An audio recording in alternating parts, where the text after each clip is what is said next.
You've probably purchased something over the phone or online at some point in your life. After giving your credit card information and paying for the item, it's shipped to you. Often, that shipment contains, in addition to whatever you bought, a document containing terms and conditions of the sale.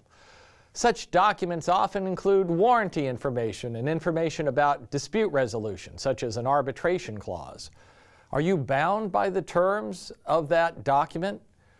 Today, we're going to compare two cases. The first decided by the Seventh Circuit in 1997, the second by the District Court for Kansas 3 years later, that addressed this question but reached opposite conclusions.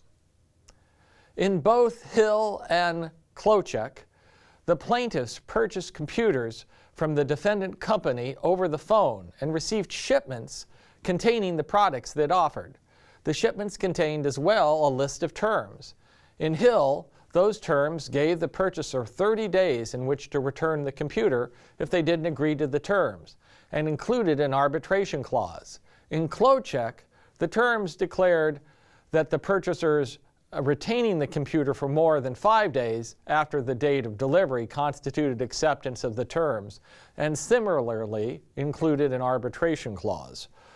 The plaintiffs in both cases sued Gateway after performance problems with the computers.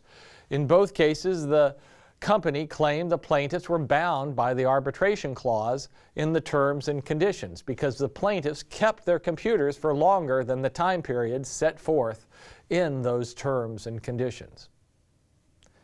Hill was decided by Judge Frank Easterbrook. Easterbrook had previously issued an influential opinion in Pro CD versus Zeidenberg, a case that presented similar issues and which shaped the judge's opinion in Hill.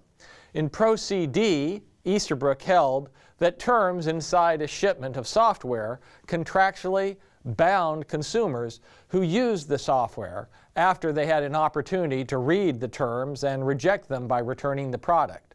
The same logic applied, Easterbrook said, in Hill.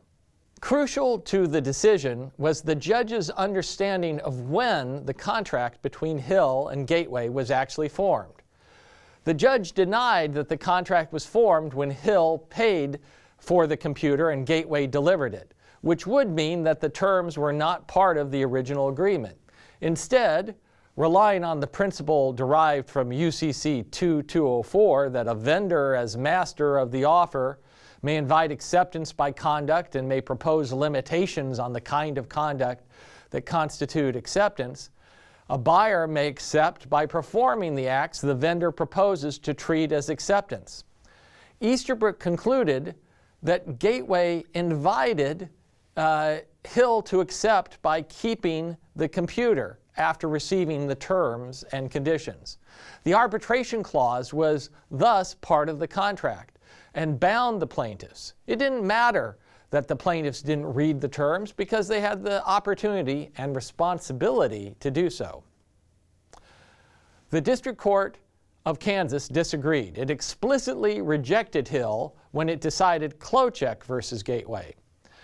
The court in Kansas stated at the outset of its opinion that the fact that Klochek paid Gateway for a computer and received that product from Gateway, quote, clearly demonstrates a contract for the sale of a computer, unquote. It took issue with Easterbrook's categorization of the defendant as the, quote, master of the offer, and his conclusion that Gateway conditioned acceptance on the plaintiff's assent to the term and conditions in the shipment. The defendant had offered no evidence that either of these things was the case. More significantly, the district court argued that the Seventh Circuit had incorrectly concluded that the UCC section 2207 did not apply to these cases. UCC 2207 is the famous Battle of the Forms provision that we just spoke about in the last class. As we just discussed in this Textile Unlimited case, 2207 provides if a contract is formed with a confirmation that includes additional terms under subsection 1, then that operates as an acceptance. The additional terms are to be construed as proposals for additions to the contract unless both parties are merchants. As the opinion notes, the plaintiff was not a merchant.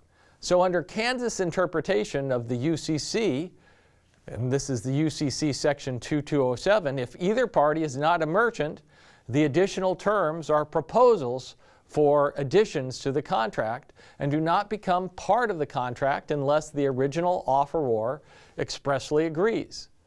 The court concluded that the fact that Klochek kept the computer for more than 5 days was not sufficient evidence that he expressly agreed to the additional terms. And for that reason, the plaintiff was not bound by those terms, including the arbitration clause.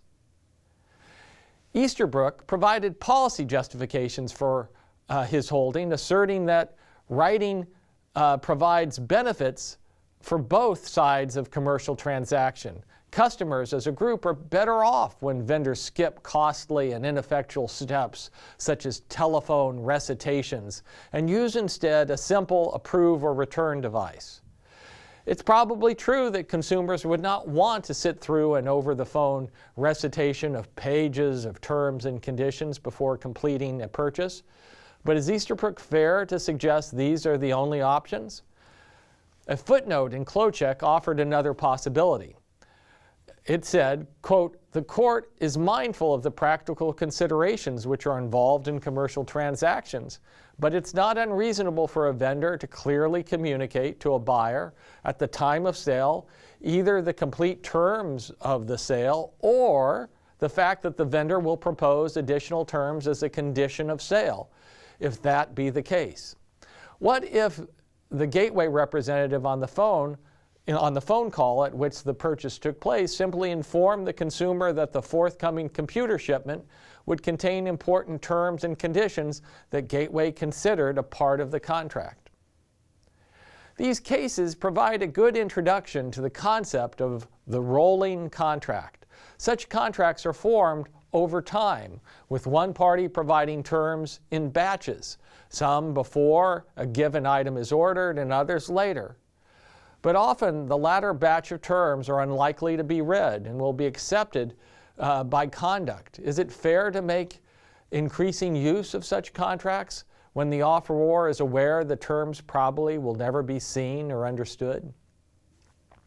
Despite the disagreement we see in these two cases, the Seventh Circuit's ruling in Hill is no longer controlling, at least over cases governed by Illinois law. In 2006, the Illinois Supreme Court decided in Razor versus Hyundai Motor that a warranty containing a disclaimer of consequential damages, which was in the owner's manual of a glove compartment of the car the plaintiff in the case had purchased, was not part of the car sale contract because it wasn't made available to the purchaser at or before the purchase of the car. The district court for the Northern District of Illinois recognized that the Razor decision was now controlling rather than Hill in a separate case, Trujillo versus Apple Computer. So what have we learned? We were introduced to rolling contracts, in particular to accept or return terms that accompany customer-ordered goods. We saw two different cases laying out opposite lines of reasoning. The first enforcing the accept or return terms, the latter rejecting them and exploring policy arguments and potential compromises for these kinds of transactions. And once again, we see that generally it's a good idea to read carefully the documents that come with your purchases.